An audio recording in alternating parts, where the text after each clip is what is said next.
بسم الله الرحمن الرحيم نحمده ونستعينه ونستغفره ونتوب إليه ونعوذ به من شرور أنفسنا ومن سيئات أعمالنا من يهد الله فلا مضل له ومن يضلل فلا هادي له أشهد أن لا إله إلا الله وحده لا شريك له وأشهد أن محمدا عبده ورسوله لا نبي بعده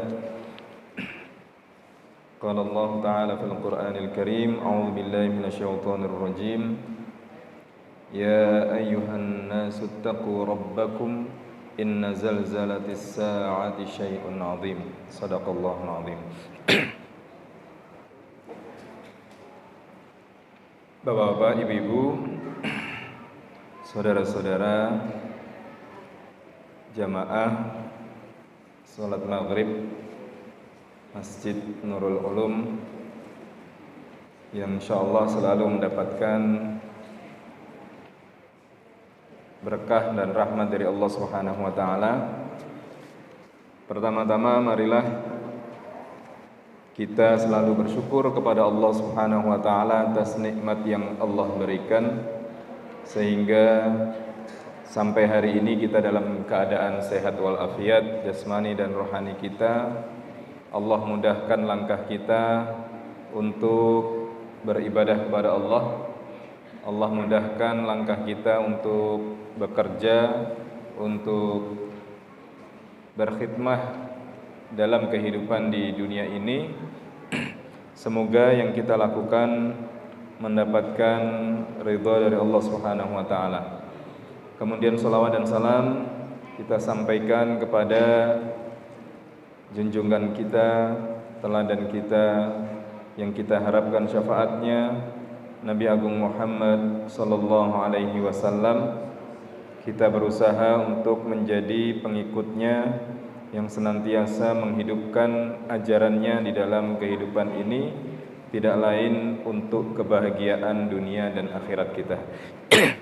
Hadirin yang dirahmati Allah, pada kesempatan malam hari ini hadis yang ke-67 kita masuk pada pembagian 7. Temanya tentang 7 golongan yang mendapatkan naungan Allah Subhanahu wa taala. Kita baca hadisnya terlebih dahulu. Bismillahirrahmanirrahim.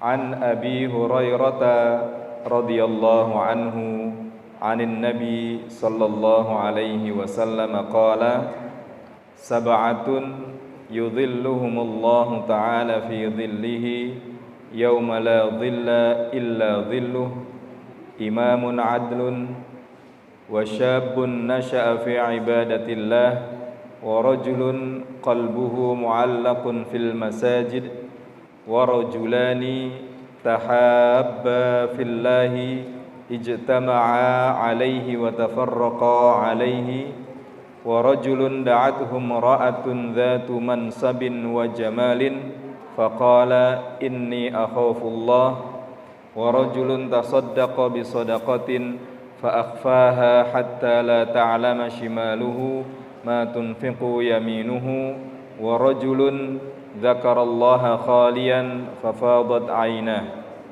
Rawahul Bukhari wa Muslim. Artinya hadis ini dari sahabat Abu Hurairah radhiyallahu anhu dari Nabi, dari Rasulullah sallallahu alaihi wasallam. Beliau bersabda, ada 7 golongan yang akan Allah lindungi pada hari kiamat, di hari yang tidak ada perlindungan selain perlindungannya, yaitu pemimpin yang adil, pemuda yang tumbuh dalam peribadatan kepada Allah, seorang yang hatinya selalu terpaut dengan masjid-masjid, 2 orang yang mencintai karena Allah, keduanya berkumpul karena Allah dan keduanya pun berpisah juga karenanya. Seorang laki-laki yang diajak berzina oleh seorang perempuan yang mempunyai kedudukan dan kecantikan. Lalu ia berkata kepadanya, sesungguhnya aku takut kepada Allah. Seseorang yang bersedekah dengan sembunyi-sembunyi hingga tangan kirinya tidak mengetahui apa yang dilakukan tangan kanannya. Dan seorang yang berzikir kepada Allah dalam keheningan kemudian meneteskan air mata. Hadis riwayat Bukhari dan Muslim. Tapi yang barusan kita baca itu bisa didapatkan dalam riwayat Bukhari karena ada perbedaan redaksi antar satu riwayat dengan riwayat yang lainnya. Bapak Ibu yang dirahmati Allah, yang kita bahas pada kesempatan malam hari ini itu tentang kedahsyatan hari kiamat. Jadi hari kiamat itu atau hari akhir atau hari pembalasan itu adalah suatu hari yang kita yakini bersama, adanya kita yakini bersama. Artinya dunia yang kita rasakan ini itu pasti akan berakhir dengan kiamat. Dan itu menjadi keyakinan, akidah, keimanan yang disepakati oleh umat Islam.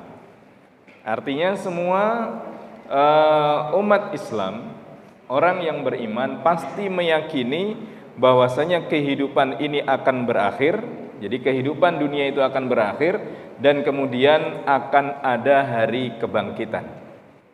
Lebih lanjut, kita meyakini bahwasanya ada kehidupan setelah kehidupan dunia. Nah, ini satu hal yang memang harus kita pahami.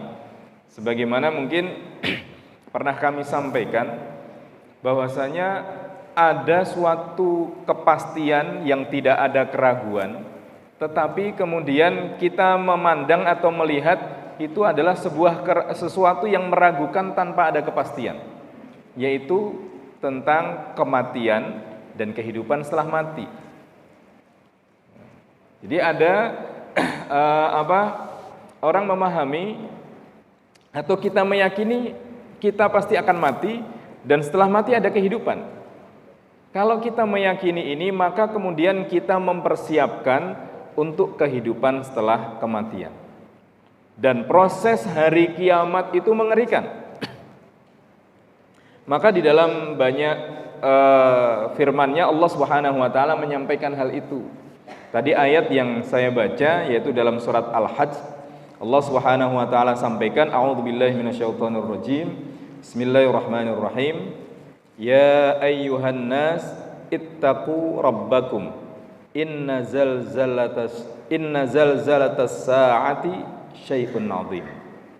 Wahai manusia, bertakwalah kalian pada Tuhan kalian. Sesungguhnya kegoncangan hari kiamat adalah sesuatu yang begitu dahsyat. Atau dalam juz 30 surat amma yatasaalun. Mereka bertanya tentang mereka bertanya-tanya anin naba'il azim, tentang berita yang besar. Ini hari kiamat itu sesuatu yang memang mengerikan. Dan Allah juga gambarkan begitu hari kiamat datang, orang sudah tidak akan peduli dengan siapapun yang ada di sekelilingnya. Jadi tidak akan peduli orang kita dengan siapapun. Keluarga sudah kita tinggalkan karena memang dahsyat sekali. Dan yang paling mudah Bapak Ibu yang dirahmati Allah, begitu ada gempa. Begitu ada gempa, yang terfikir dalam pikiran kita menyelamatkan diri. Begitu sampai keluar baru ingat, oh ada keluarga saya, ada istri, ada anak dan lain sebagainya. Baru ingat. Tapi begitu terjadi goncangan gempa, maka yang terfikir adalah menyelamatkan diri. Ketika kiamat datang, itu digambarkan oleh Allah Subhanahu wa taala banyak di dalam Al-Qur'an, itu sudah tidak ingat siapa-siapa kecuali menyelamatkan diri. Nah, pada saat itulah Allah Subhanahu wa taala kemudian memberikan ketenangan, memberikan perlindungan pada orang-orang tertentu. Dan orang-orang tertentu itu kemudian Allah atau Rasulullah Shallallahu alaihi wasallam sebutkan di dalam hadis ini. Jadi kelompok yang akan mendapatkan perlindungan oleh Allah di hari kiamat nanti diantaranya 7 ini. Tetapi 7 ini bukan pembatasan, ya, sebagaimana yang kita bahas, selalu kita bahas 7, 3, 4 itu bukan pembatasan, tetapi dalam sabdanya ini Rasulullah menyampaikan ada 7 golongan. Kalau kalian ingin selamat di hari kiamat nanti, hari kebangkitan, maka jadilah salah satu di antara 7 golongan ini.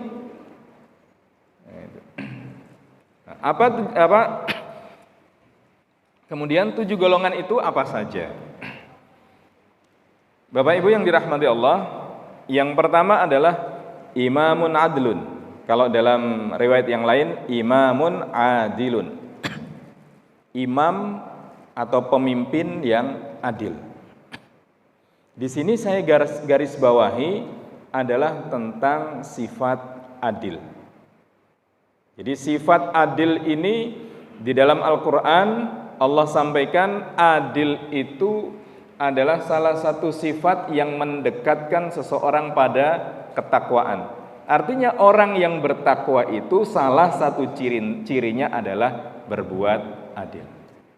Kalau nanti kita di bulan Ramadan itu sering mendengar ya ayyuhalladzina amanu kutiba alaikumussyam kama kutiba alal ladzina min qablikum la'allakum tattaqun. Puasa agar kalian bertakwa.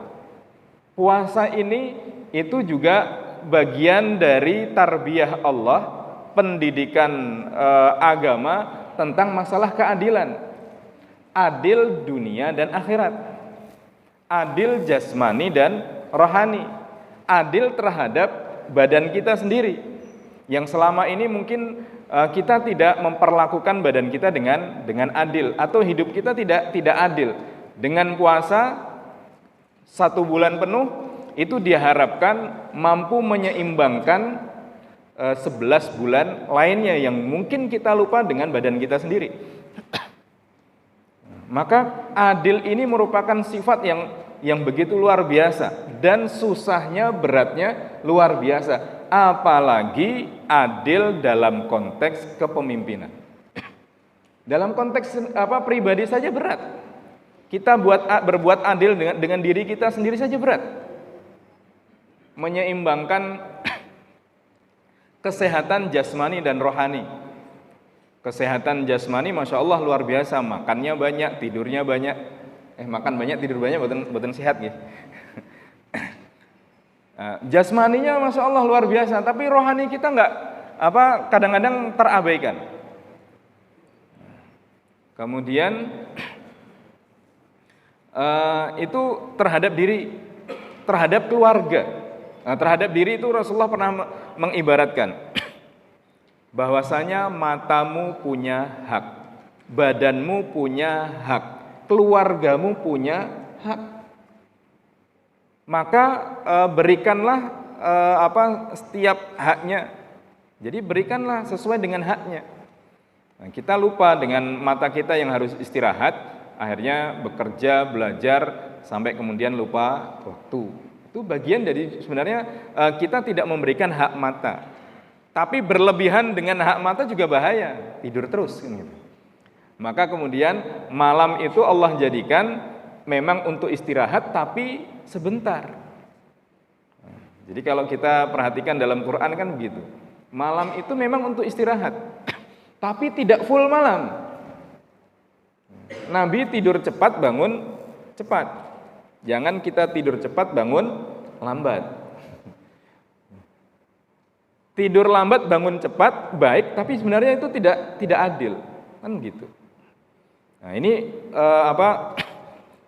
adil ini sifat yang luar biasa, apalagi seorang pemimpin. Berusaha untuk adil, yang lain menganggap tidak. Nah ini maka sifat inilah yang kemudian menjadikan seseorang khususnya pemimpin akan mendapatkan perlindungan Allah di hari akhir nanti. Oh, dahsyat itu. Maka ketika Rasulullah Shallallahu Alaihi Wasallam sedang berjalan, kemudian Nabi mendengar seorang yang membaca surat Al-Ghasyiyah itu. Hal ataka hadithul ghasyiyah. Rasulullah langsung berhenti. Itu kan hal ataka hadithul ghasyiyah.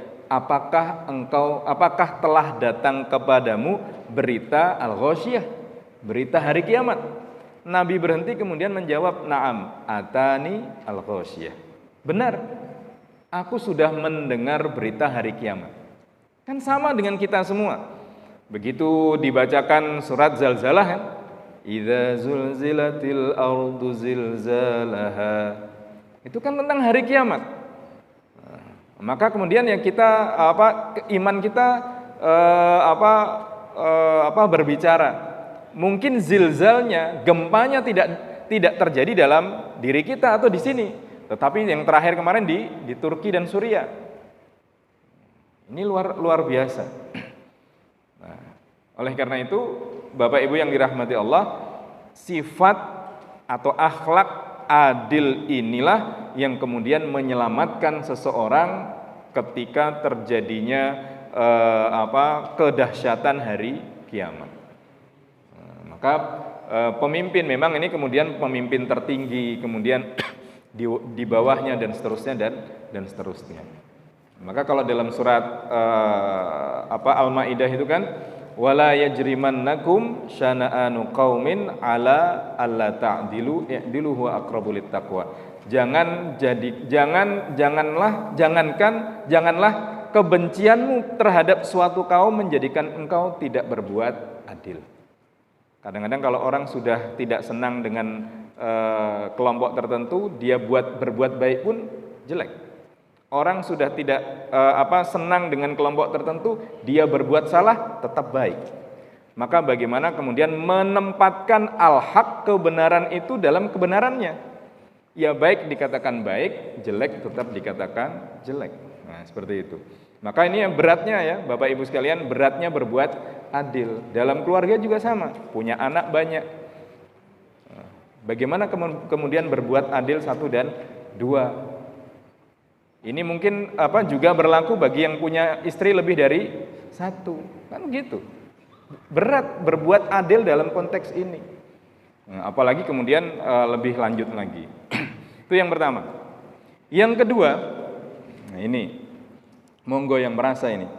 Wasyabun nasya'a fi ibadatillah. Yang mendapatkan perlindungan Allah di kedahsyatan hari kiamat itu adalah seorang pemuda yang tumbuh dalam ibadah kepada Allah.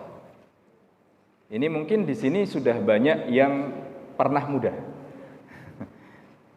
Jadi yang pernah muda, tapi yang masih muda masih banyak.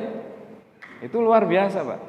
Ketika ada pengajian yang hadir itu ada pemudanya, itu artinya kehidupan atau kebaikan itu masih berlangsung gitu loh.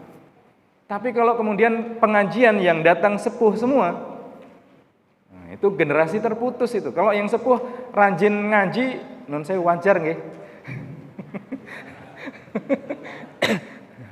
Tapi kalau kemudian yang muda rajin ngaji itu luar biasa.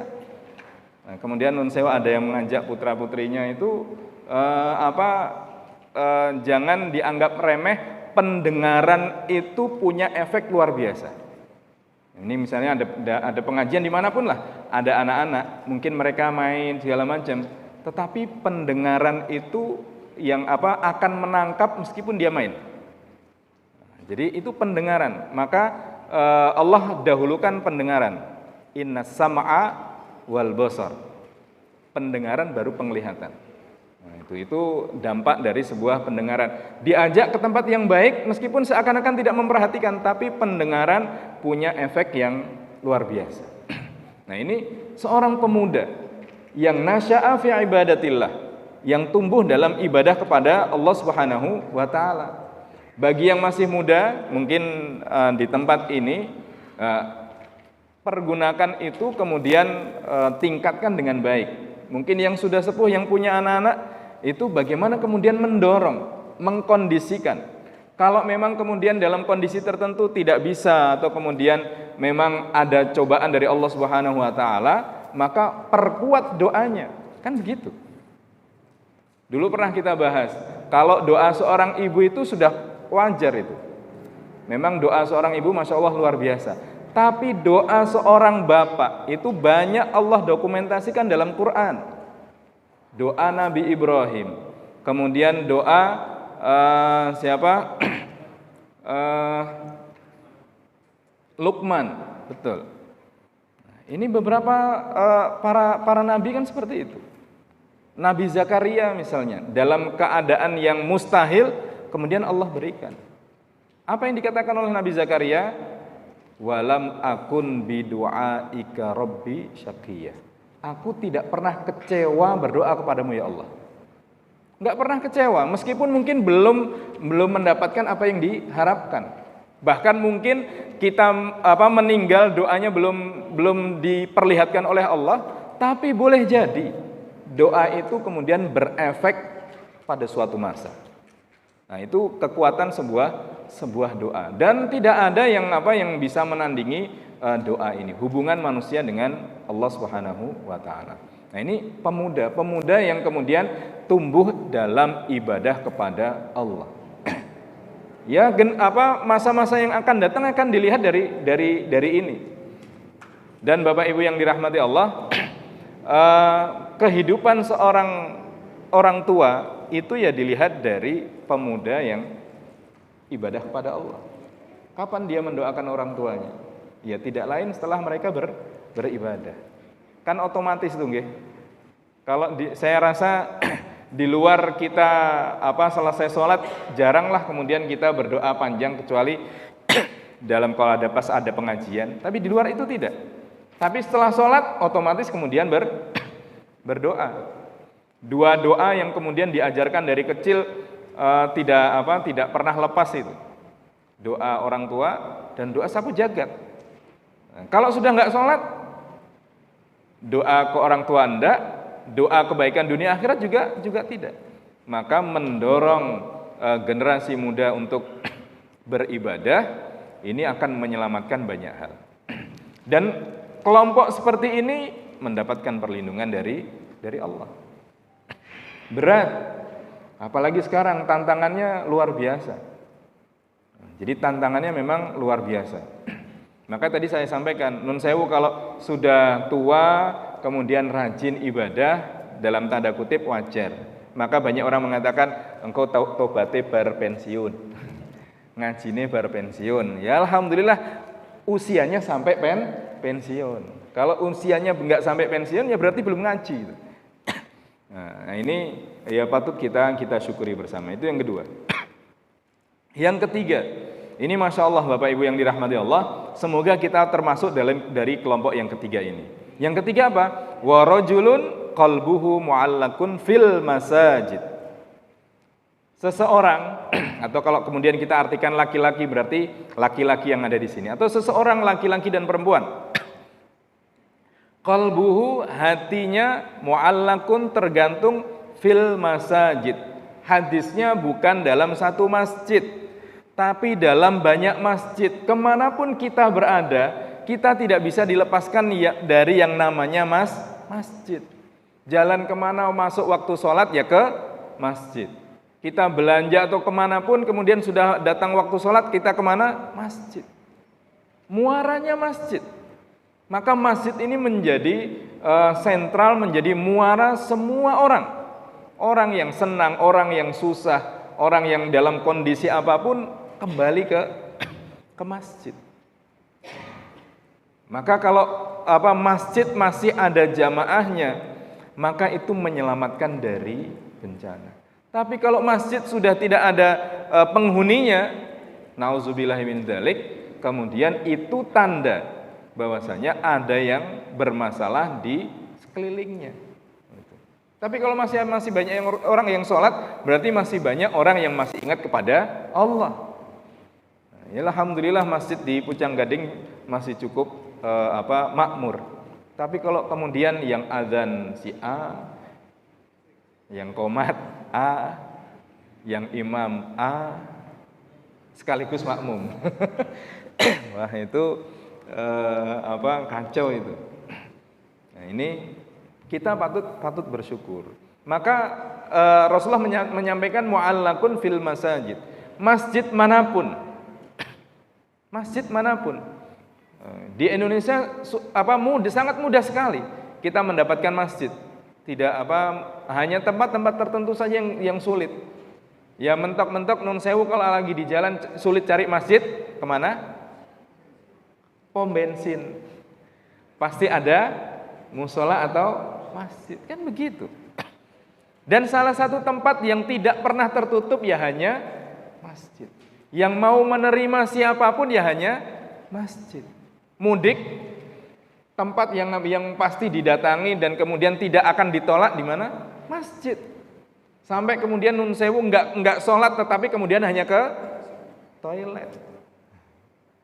Hanya untuk ke toilet, hanya untuk istirahat ya masjid. Enggak ada tempat lain. Nah, maka masjid itu begitu luar biasa. Orang yang masih dekat dengan masjid maka masih dekat dengan kebenaran, dengan kebaikan, dengan keimanan. Maka wajar kalau kemudian mendapatkan perlindungan dari Allah Subhanahu wa taala. Kemudian selanjutnya wa rajulani tahabba fillahi ijtama'a alaihi wa tafarraqa alaihi. Jadi dua orang yang mencintai karena Allah. Dua orang di sini dua orang baik laki-laki maupun perempuan.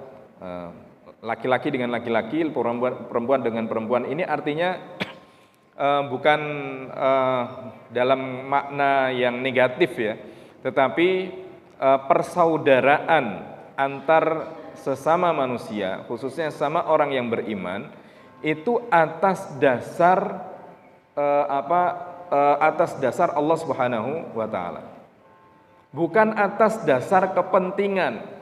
Kalau atas dasar kepentingan itu nanti begitu yang diinginkan kepentingannya nggak ada, selesai. Tapi kalau atas dasar iman, maka melihat saudaranya kemudian melakukan hal yang tidak baik, maka ada keinginan untuk memperbaiki. Kalau kemudian tidak bisa memperbaiki, paling tidak doanya tidak pernah berhenti. Dan doa kita terhadap saudara kita yang sedang bermasalah itu bukannya tidak sampai, Bapak Ibu sekalian, sampai. Bahkan Rasulullah SAW menyampaikan ad-doa fi dhahril ghaib, doa tanpa diketahui orang yang didoakan itu diijabah oleh Allah Subhanahu wa taala, karena tidak ada tendensi. Kalau panjenengan diminta untuk berdoa kemudian mendoakan, wajar orang dia minta doa. Tapi dia tidak minta didoakan tapi kita doakan, itu tidak ada tendensi. Yang kita inginkan hanya kebaikan dari Allah. Maka itulah yang kemudian lebih dekat diijabah oleh Allah Subhanahu wa taala. Nah, ini jadi dua orang, kalau kita punya sahabat salah harus dibenarkan, kemudian ketika mendapatkan kenikmatan kita juga ikut senang. Maka ketika mereka bertemu berpisah, yaitu semua karena Allah. Jangan kemudian apalagi ini kita semakin dekat dengan perhelatan ini luar biasa. Saudara nanti jadi pisah, sesama muslim jadi rame, saling menghujat ke sana kemari. Itu kan luar biasa itu. Ya, sudah dekat, sudah baik, kemudian fitnah sana kemari, yang difitnah juga gampang terprovokasi. Yang biasa ngaji juga sama. Maka hati-hati dengan godaan setan untuk memisahkan persaudaraan di antara orang yang beriman. Kemudian selanjutnya yang kelima, nah ini tentang dekadensi moral yang terjadi sekarang. Kelompok ini akan mendapatkan perlindungan dari Allah Subhanahu wa taala karena godaannya berat. Maka di situ dikatakan seorang laki-laki yang diajak berzina. Berzina dalam artian memang berzina atau yang mendekati zina. Yang ngajak bukan orang biasa-biasa, Pak. Di sini dikatakan imra'atin dzu mansabin wa jamalin. Perempuan yang punya kedudukan dan punya kecantikan, cantiknya luar biasa. kemudian dia punya harta. Terjadi kan sekarang ini? Terjadi. Berita-berita banyak lah. Kalau kita ungkap vulgar, Masya Allah luar biasa. Bukan antar orang yang tidak punya hubungan, antar orang yang punya hubungan juga terjadi seperti itu. Maka kadang-kadang kalau kita mikir ini dunia manusia atau dunia binatang sekarang ini yang terjadi, luar biasa. Jadi Masya Allah. Maka kalau masih ada orang yang kemudian digoda dengan berbagai macam dengan godaan seperti ini, kemudian dia mengatakan inni akhafullah, dia tidak mau bukan karena apa-apa, karena memang keimanannya, maka dia mendapatkan perlindungan dari Allah. Cerita Nabi Yusuf yang menggoda siapa? Kan gitu. Imra'atun dzu mansabin wa jamalin, perempuan yang punya kedudukan dan kecantikan. Nah, ini dan sekarang ya banyak. Maka hati-hati kemudian kita membentengi diri dengan hal-hal yang seperti ini.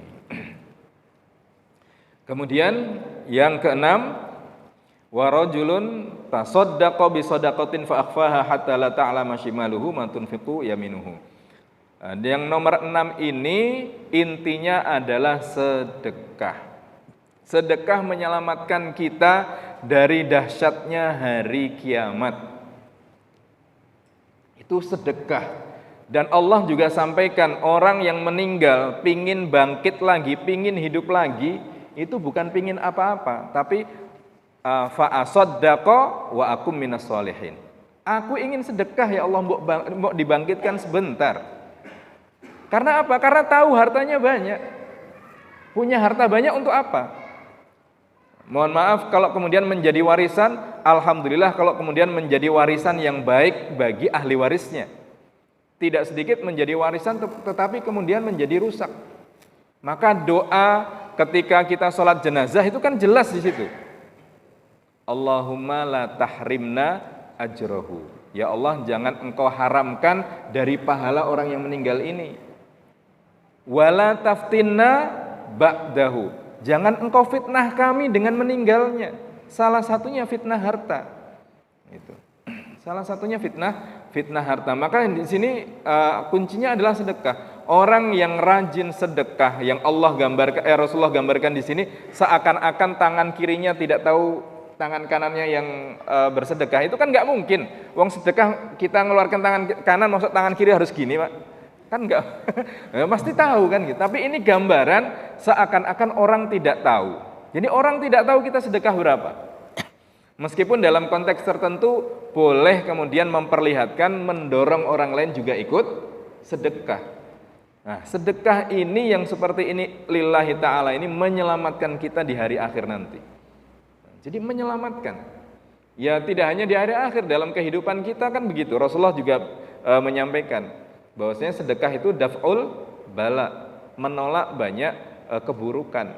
Kita sehat, Bapak Ibu yang dirahmati Allah, salah satunya adalah karena sedekah kita.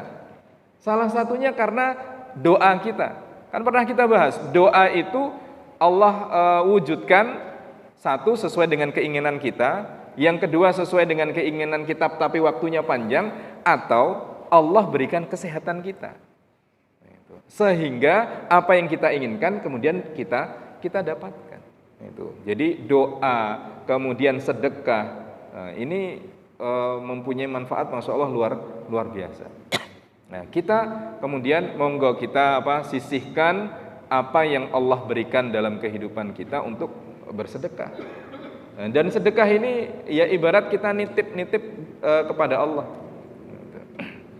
Dan dalam Quran itu sedekah bukan banyak Bapak Ibu. Sedekah itu mimma rozaqnahum.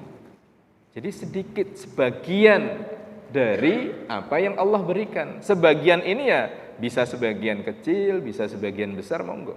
Nah ini, jadi sedekah. Dan yang ketujuh, wa rajulun dzakarallaha khalian fafadat ainah. Seseorang yang berzikir kepada Allah, yang berdoa kepada Allah khalian. Nah ini.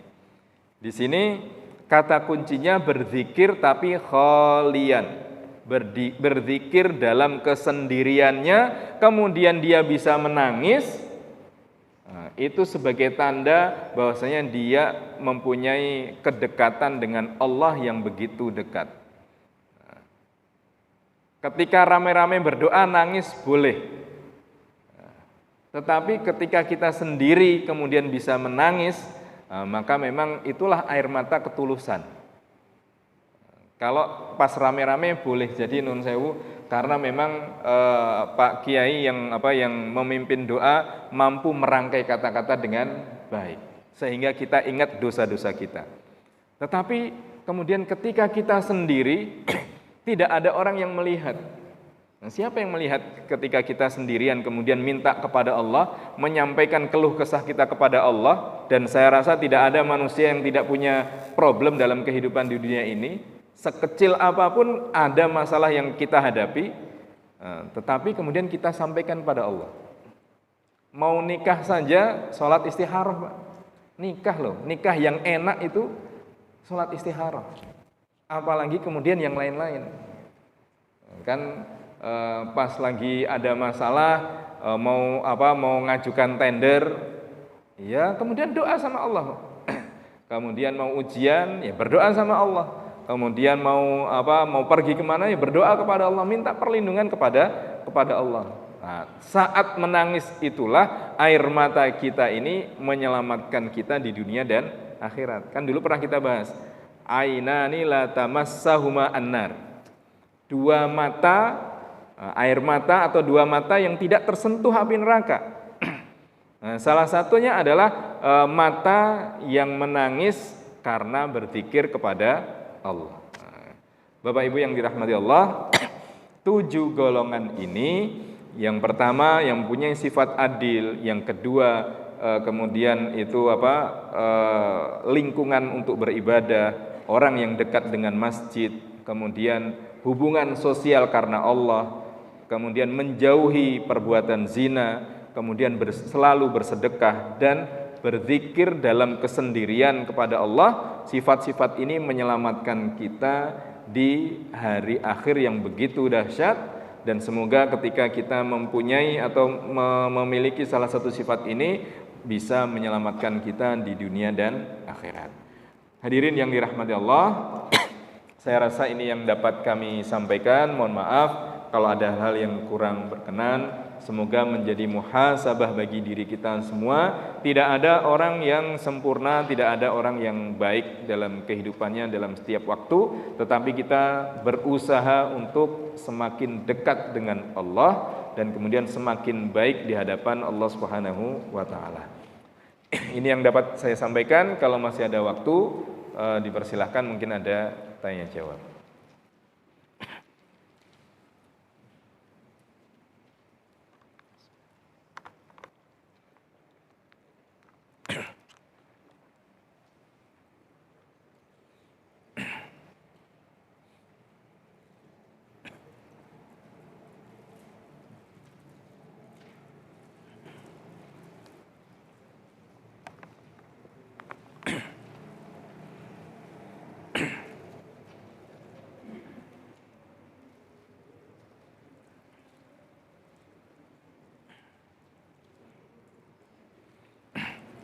Kalau tidak ada, sebelum saya akhiri, saya ingin ada sebuah kisah dari salah seorang tabi'in.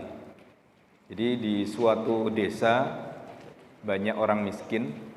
Kemudian orang-orang miskin ini hampir setiap pagi mendapatkan makanannya. Ya, apakah pisang ataukah roti, itu hampir setiap hari dia dapat terus tanpa tahu siapa yang memberi. Dan itu berlangsung tidak sehari dua hari, berlangsung cukup lama. Tidak ada orang yang tahu siapa yang kemudian memberikan makanan atau sedekah bagi orang miskin itu.